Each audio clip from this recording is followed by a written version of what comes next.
Ce soir, on teste un logiciel. Donc WOMP, c'est ça. C'est le truc qu'on va tester ce soir. Voilà, c'est un peu pensé pour du marketing, du design produit, des trucs comme ça. Ils ont même un service d'impression 3D qu'ils te livrent, donc j'ai un peu l'impression que c'est censé être le canvas de la 3D. D'ailleurs, je vais renommer le live comme ça, ce sera probablement le nom de la VOD. J'ai compris tout de suite qu'il était cinglé. Et quand on fait un conduit de fait, on arrive là. Where designers can easily make professional 3D. Et il y a des petits trucs pour commencer, des petits tutos. Donc je vous propose qu'on suive les petits tutos pour démarrer. On a deux tutos pour commencer, The Avatar Game et le Coffee Cup Game. J'ai envie de commencer par la Coffee Cup parce que d'instinct ça m'a l'air d'être le truc le plus simple, mais on va bien voir. Ok. Bonjour le cercle des artistes anonymes. Êtes-vous prêt à faire cette tasse? Ouais, on va faire la tasse. Dans WOMP, tout est composé à partir de formes simples. Ah, ils ont déjà une musique, elle est en train d'intersecter avec la mienne, c'est une catastrophe. Everything in WOMP is made with simple shapes, donc tout en forme simple. Quelle forme pourrait avoir une tasse? Je sais pas, par exemple un cylindre au hasard, moi je dis ça, j'en sais rien. C'est là qu'on ajoute un objet dans WOMP. Est-ce que j'ai moyen de mettre une forme de tasse dans ma scène? Genre un cylindre peut-être. Clique sur le cylindre. Oh! Ah ouais, c'est vraiment canvas et on te met des confettis pour le moindre truc. Vous avez ajouté votre première forme. Maintenant, plus rien ne peut vous arrêter. Au fait, c'est là que sont toutes vos formes. Ici, là où il est marqué Object, c'est là qu'il y a tous nos objets. Cup Union, le syndicat des tasses en français. Maintenant, comment est-ce qu'on met du café là-dedans? Mon prochain challenge est de trouver comment faire un trou dans ce cylindre qui va contenir notre café. C'est parti. Est-ce qu'on va utiliser des boulets par hasard? Je me le demande, les amis. Si on y réfléchit, le trou est aussi une forme de cylindre. Tu as ajouté un cylindre plus tôt. Est-ce que tu peux le refaire? Bah oui, je peux, regarde-moi ça. Hop là, clic-clac, merci Kodak. Tu en as ajouté un, mais où est-il? Que crois-tu qu'il se soit passé? Ah oui, vraiment, c'est fait pour des gens qui n'ont strictement jamais fait de 3D de leur vie. Et en même temps, tant mieux, hein. Ça a l'air d'être complètement la target du truc, mais là, il y a un designer professionnel qui voudrait utiliser ça, il a, vu que ça a l'air d'être la cible, il a déjà un peu touché, enfin... Je me doute que les deux formes se sont superposées, quoi, enfin, ça va. Réponse 1. Il n'est pas apparu. Réponse 2. Les deux sont au même endroit, donc je ne peux en voir qu'un. Eh bah, c'est l'option 2, bien sûr. Je suis désolé, j'essaie de lui trouver une voix à l'avocat, là, mais je l'ai pas encore, je fais n'importe quoi depuis tout à l'heure. Bravo, tu as deviné. Nous devons... Resize. Ah, comment on dit resize en français? Nous devons redimensionner. Et bouger le cylindre pour qu'il apparaisse. Ajuster le cylindre. Super. On veut découper le petit cylindre dans le grand, comment qu'on fait? Eh bien, on utilise négative ici. Good job! Bravo! Voilà notre tasse! Maintenant, elle peut contenir un délicieux café. J'ai une seconde de lag entre deux phrases. Oui, donc en fait, une forme, elle peut être positive ou négative, et quand elle est négative, elle sert à faire des creux. Ok, très bien. Attends, encore une chose. Regarde la forme de la tasse. Dans WOMP, on peut utiliser Goop pour adoucir les rebords. Passe-le au maximum. Donc le Goop, c'est le bevel, quoi.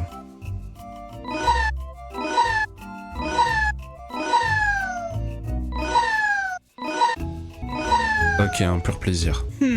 Les rebords de la tasse sont doux, mais la tasse a toujours une forme très carrée. On peut utiliser la rondeur pour rendre les objets plus ronds. Utilise-le à la position indiquée. Putain, mais vraiment la anime girl qui s'enthousiasme à chaque fois que je tire un slider. Ok. Splendide! Tu as passé le premier challenge. Prêt à finir la tasse? Je suis prêt. Notre prochain défi sera de créer la poignée de la tasse. Es-tu prêt? Je suis toujours prêt. Regarde cette poignée. Elle est faite de sphères. Ajoutons une sphère. J'ajoute une sphère. Incroyable. Ok. Nous devons la redimensionner et la placer correctement. Ah, c'est cheaté! Il le fait à ma place. Une sphère de fait, plus que 3. Tu sais quoi faire? Allez, c'est parti. Je prends des sphères. Resize and let me do the rest. D'accord, donc là il a fait que resize, il m'a mis en vue de côté, et maintenant... Vas-y! Déplace ta sphère et positionne-la correctement. Tu peux te référer à cette petite vidéo. Putain, c'est technique. Hein. Ouh, c'est technique. Et la anime girl qui en remet une couche. Parfait, on en a fait la moitié. Toutes faites, plus que 2.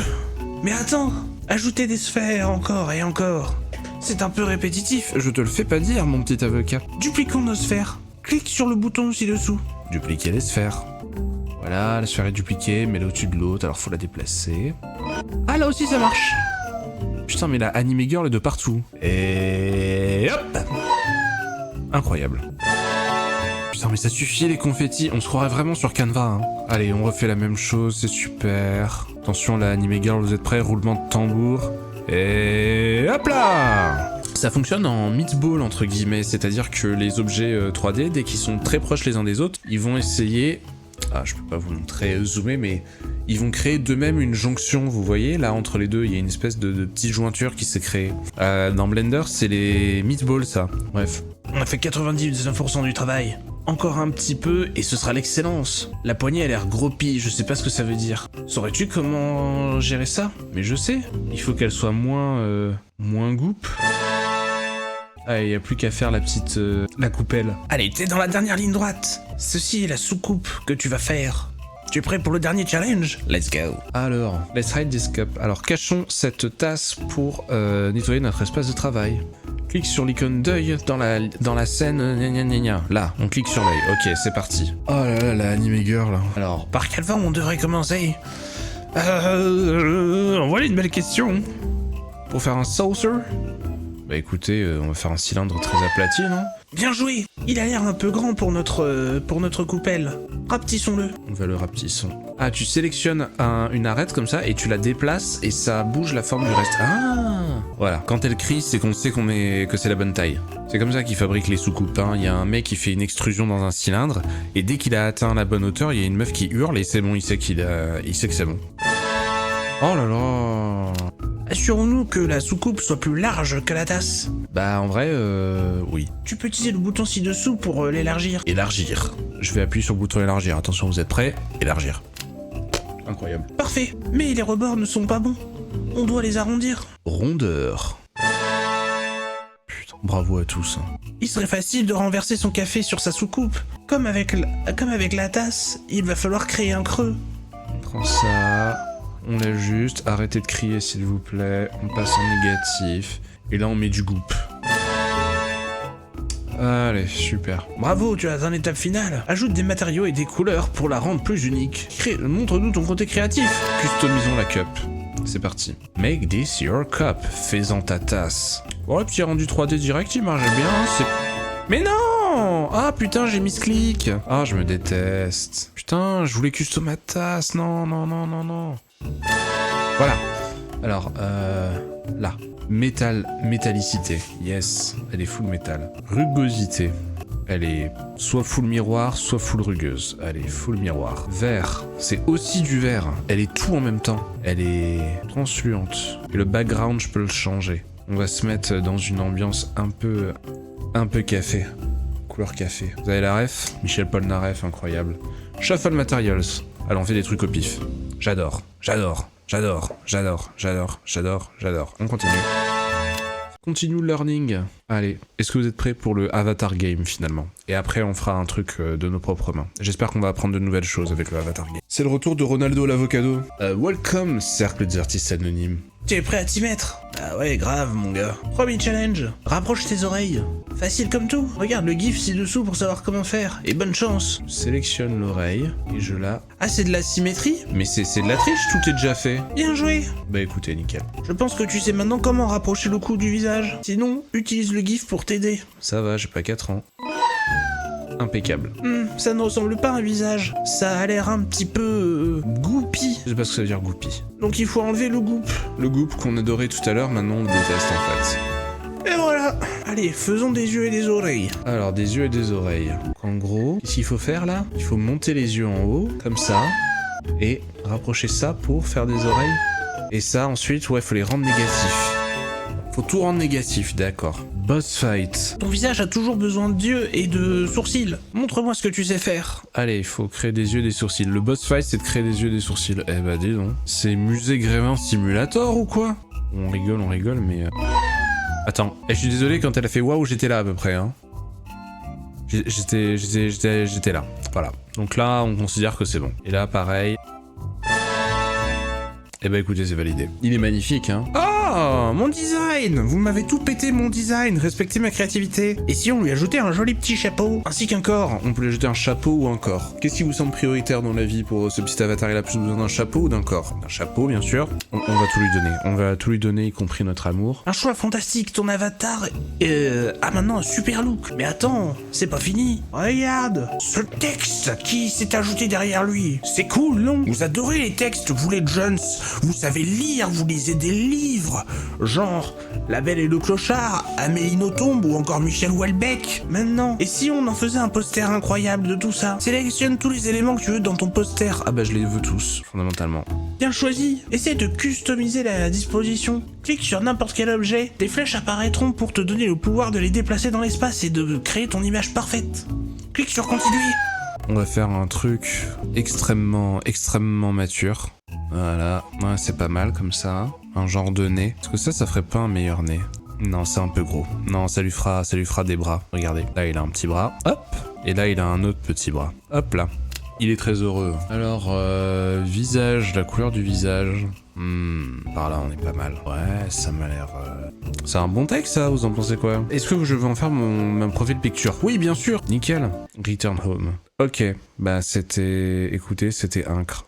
Showcase, donc là, showcase, c'est genre les trucs un peu stylés qu'on peut faire. Genre, on peut faire un petit radio réveil, on peut faire une boîte de sushi, on peut faire une fausse interface. On peut faire, vous savez, les pots à crayon qu'on faisait pour la fête des mères au CP, mais en 3D. On peut faire du mobilier minimaliste de hipster, et on peut faire des objets abstraits. C'est super. Ça m'inquiète un peu que le showcase présente des trucs aussi peu incroyables, mais écoutez. Alors qu'est-ce qu'ils ont fait ensuite, la commu? One Poly, d'accord, un genre de Barbie, super, une Polly Pocket. Alors ça va hanter mes cauchemars, mais c'est pas grave. Les rendus sont un peu moches quand même, hein. C'est bien, je pense, de pouvoir exporter vers d'autres logiciels 3D. Mais c'est quoi votre problème avec les crocs là en fait? Ok, bon bah on va se lancer, hein. On va se lancer dans un petit projet. Alors, oula, trop d'infos là. Le mode print pour l'impression 3D, non. Moi je suis en mode design. Welcome to 3D print. Mais non, je voulais pas y aller. Oh, je reste en design. Pour ceux qui se rappellent, dans Blender, la scène de base, c'est un cube. Là, c'est... Elle est concept, hein, la scène de base. Par contre, c'est tout à la souris, y a pas de shortcut? Ah oui, quand même, on peut supprimer avec Supr. Caméra. Ah, on peut régler la caméra un petit peu. Donc c'est vraiment prévu, ouais, typiquement pour faire de la photo, de l'illustration produit, quoi. Alors qu'est-ce qu'on va faire comme... Allez, vous savez quoi, j'ai un appareil photo sous les doigts, bah ça part, on va faire un appareil photo, vous avez gagné le pompon, vous êtes content. Objet, je me dis que la base, ça pourrait être un cube. Attends, c'est quoi Droplets? Attendez, je suis curieux. Oh...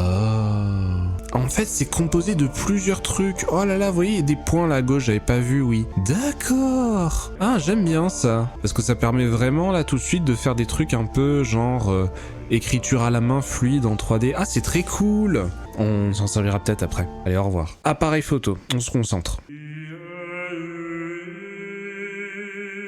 Ah, un plaisir cette musique. Cube, c'est parti. Déjà, j'aimerais comprendre comment je peux arrondir un peu les bords. En gros, j'aimerais bien arrondir un peu, mais pas tous les bords. Là, le goop ne va pas m'aider. Ah, je crois que je sais.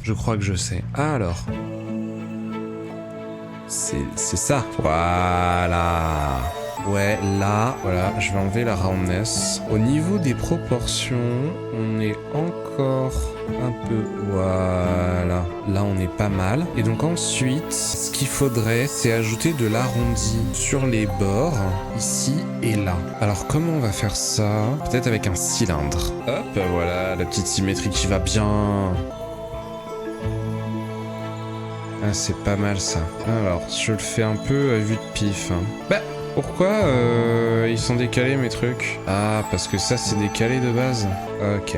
Hauteur, pareil, faudrait que ça coïncide. Ouais, comme ça, on va dire. Ah, c'est compliqué hein, quand même. Hein. On n'a pas l'habitude. Je vais ajouter... Ah non, plutôt je vais dupliquer celui-là, je pense. Où est le bouton dupliquer, s'il vous plaît? Si je fais CTRL-C, CTRL-V, ça marche. Ah, ça a l'air de marcher. Alors, ça marche. Et lui, je vais le mettre en négative. Je vais mettre ce miroir aussi à partir de maintenant. Comme ça, là, quand je l'agrandis, pas du tout. Je pensais que ça allait agrandir des deux côtés, pas du tout. Ça n'a fait que dalle. Ah, faut qu'ils s'en dessous, c'est une histoire de stack ici, de calque. On est content de ça ou quoi? On va dire que c'est pas mal. Parfait, on a une base. Union. Unionize. C'est la caméra union, c'est le syndicat de l'appareil photo. On va faire l'objectif, comme ça on aura un peu la base quand même. Alors l'objectif, ça va être quoi? Ça va être un cylindre bien sûr. Un cylindre auquel j'aimerais appliquer une rotation, je sais pas du tout comment faire. Là, ici, yes. Bah écoutez, déjà, on a ce qu'il faut, j'ai envie de vous dire. Non, vous êtes pas convaincu? D'accord. J'ai trop les réflexes de Blender, là j'appuie sur S. Alors que non, on est là pour designer de façon intuitive. Je vais le décentrer un peu. C'est pas forcément centré sur le boîtier de l'appareil photo, l'objectif, donc je préfère le mettre comme ça. On va se faire un premier cylindre vraiment pas profond qui va marquer la jonction. Ah non, attendez, il y a le goût. Parce que j'allais faire la jonction entre vraiment l'objectif et l'appareil photo, mais j'ai peut-être pas besoin avec cette sorte de goût, regardez là, par là finalement. Et que je goupe un max. Non, c'est pas, je peux pas gouper là. Je peux pas gouper. Gooping is not possible on the first object within a union era on the scene list. Oh, tant pis. Bon bah écoutez, on va repartir sur ce qu'on prévoyait. Voilà, ça pour le coup, je me dis que je peux lui donner un peu de rondeur, ça peut être sympa. Je le duplique, on l'allonge. Pour cette deuxième partie, pas de rondeur du tout. On va faire une deuxième partie comme ça qu'on va venir coller. Une troisième un peu plus large et un peu décollée comme ça. Et entre les deux, on ajoutera une forme de jointure. On va se créer un autre cylindre plus petit. Allez, on va dire que c'est pas mal. Nickel. Et donc, mon négatif, là, je le duplique. Là, virez-moi ça, voilà. Et donc, ok, c'est bon. En fait, je crois que quand même, je l'ai fait un peu trop petit ici. C'est vraiment schlagos, hein, comme je fais tout à la main. Bon, on va dire que ça va comme ça, parce que sinon je vais y passer la nuit. Toi, là, tu vas être négative. Et on va te dupliquer. Et tout va être une positive. Et tout va recouler. Comme ça. Voilà, nous, ça fait l'appareil photo basique. Simple. Orelsan. Allez, qu'est-ce qu'il y a? Comment il s'appelle le matériau? On va peut-être le renommer ce matériau. Ça va être le corps de l'appareil photo. On va l'appeler corps. Et du coup, est-ce que je peux réutiliser corps ici? Ah, ils ont d'autres scènes, tiens. Ah, c'est pas en premium les autres scènes. Tiens, on va se faire une petite scène d'extérieur un peu fancy. Ouais, c'est sympa, j'adore l'ambiance. Qu'est-ce qu'on veut faire d'autre sur notre petit appareil photo pour ce soir? Moi, je pense qu'il lui faudrait un petit déclencheur, une petite molette de sélection, ce serait pas mal. Donc, le déclencheur, ce serait quelque part par ici. La molette de sélection, pas loin non plus, en fait. Genre là, la molette... côte à côte quasiment la molette et le déclencheur. Les deux, on va les faire à peu près sur le même principe. Donc on y va. Hop, le déclencheur. On va prendre un premier cylindre qu'on va utiliser pour faire un creux. Alors mon petit déclenchos là. Hop. Ouais, quelque part par là, écoute. Putain, le goût, la catastrophe. Ouais, vous avez vu, il aime pas trop là, hein, le coup que j'ai fait. Ici, il aime pas trop, hein. Ça, on duplique. On change sa taille en maintenant Alt pour pas que ça parte dans tous les sens. Ah, nickel. Là, comme ça, il est pas mal. Ah, c'est là que je retrouve mes matériaux. D'accord. Là, mon bouton, on peut encore le customiser un tout petit peu. Vite fait. Allez, maintenant, je sais faire, donc ça va vite. On duplique. On réduit un peu. Négatif. Faut pas qu'il soit très profond. Voilà. Et là, dedans... je vais encore dupliquer, passer en positif. C'est pas très lisible quand t'es en train de travailler, tu vois pas trop ce que tu fais, je trouve, mais bon. Ah ah. En fait, j'ai compris pourquoi ça rendait mal tout à l'heure, c'est qu'en fait, quand tu fais un booléen, donc tu crées un objet qui va servir à en creuser un autre, et ben l'intersection des deux, là où ça se creuse, ça utilise le matériau de l'objet invisible, de l'objet qui fait le creux. Donc là, ça apparaissait tout blanc. Ah, c'est marrant. Eh ben c'est comme là d'ailleurs, regardez. Là, le rebord, il est blanc. Pourquoi? Parce que ici, dans la pile, voilà, c'est celui-là, il est tout blanc. Bam, voilà, c'est passé en noir. Notre appareil photo, il prend forme, mais dites, c'est pas dégueu, hein. On va rajouter une petite molette. La molette, on va faire plus simple, on va moins se faire chier, hein. On va essayer de faire une... hop, ok. Nous avons une roue crantée. Elle est pas magnifique, mais c'est fonctionnel, on va dire. Et donc, on va passer un petit peu à l'arrière de l'appareil et on s'arrêtera là. Qu'est-ce qu'il lui faut à l'arrière, notre appareil? Il lui faudra un petit écran, un petit visualiseur, puis peut-être des petits boutons. Hein, ce serait pas mal. Un petit écran par ici. Moi, j'ai presque envie de prendre ça et de le dupliquer. Là, voilà. Très fin le délire, très très fin. Ouais, c'est ça, c'est à peu près ce qu'on veut. Et on va le dupliquer, en faire un petit peu petit, qui dépasse légèrement, sauf que là je vois rien de ce que je fais. Voilà. Est-ce que l'écran, je lui donne du goop, sinon de l'arrondi? Ouais, c'est peut-être pas mal, ouais. Ah, il est moyennement convaincant là, mon écran. Faut vraiment qu'il soit noir, mais il reflète rien là, du coup, on est d'accord. On doit bouger un peu pour pouvoir mettre à droite un peu des molettes et ou des boutons. Alors on va se faire une petite molette. Je commence à avoir la flemme, hein, je vous le dis tout de suite. C'était rigolo 5 minutes, mais je commence à avoir quand même la flemme parce que c'est pas le truc le plus pratique du monde. On va aller au bout de nos rêves. On va se faire une molette. Là, cylindre, rotation, bababao. Matériaux, on va déjà lui foutre le matériau corps. Là. Ah bah en plus elle est pas mal là niveau largeur. Ouais, comme ça. Oui, alors un peu abusé. Mais l'intention y est. Négatif. Nickel. On duplique. Ah non, pas de gouppe. Pas de gouppe avant les prières du soir. Ouais. Ok, on est pas mal. Putain, mais comme les objets ont pas de contours un peu colorés, je vois à peu près rien à ce que je fais. La roue crantée en elle-même, elle doit pas être super épaisse, au contraire. Alors j'ai peut-être trop arrondi, mais sur le principe, l'idée est bonne. Ouais, ok. Et là, faudrait au niveau central lui rajouter un petit bouton de sélection, quoi. Donc on va tout bonnement dupliquer celui-ci, on va pas trop s'embêter. On va juste ajouter des petits boutons. Hop. Et vas-y que je te fais un bouton, et 2, et 3. Ouais, bah écoutez, c'est pas parfait, mais on a un appareil photo, non? Moi, je vais prendre ça pour une victoire. On va travailler un peu les lumières, parce que j'ai vu qu'il y avait une partie lighting, donc on va voir un peu ce qu'on peut faire avec ce lighting. Donc là, j'ai choisi ma lumière environnement. Rectangular light, d'accord, donc je peux ajouter un rectangle de lumière. Spherical, je peux ajouter une lumière sphérique, et je peux ajouter une lumière dôme. Ah ouais, ok. Bon, on va virer le dôme, parce qu'il va être chiant à gérer, là. C'est peut-être la lumière rectangulaire qui va être la plus pratique à utiliser là tout de suite. Là, mon rectangle, il va éclairer, hop, toute la surface. Et ensuite, on va le dupliquer. Ah, pour les lumières, ça marche pas de les dupliquer. Et CTRL-C, CTRL-V. Ah, CTRL-C, CTRL-V, ça marche. On va la rendre très fine, mais ultra intense. Est-ce que ça vient faire un reflet dans mon objectif? Pas vraiment. On va faire un rendu et s'arrêter là. Ah, export full screen image. Déjà, on peut faire un export 3D, la scène, user case standard, ouais, format obj. Obj ou USD, normalement Blender il les tolère. Bah, pourquoi ça s'est fermé? Il prépare mon modèle 3D. Ah, donc quand t'es pas en premium, t'es queued. Pas de background. Ah, on peut virer le background, c'est cool ça. Ah, l'image est sortie, ça y est. Hop! C'est pas mal en vrai. On a un truc détouré, tout propre. Putain, je pourrais même m'en servir pour créer des petits assets tout détourés PNG pour le stream. Je lance le blendé.exe. Et là, dans blendé, on vire ça. Voilà.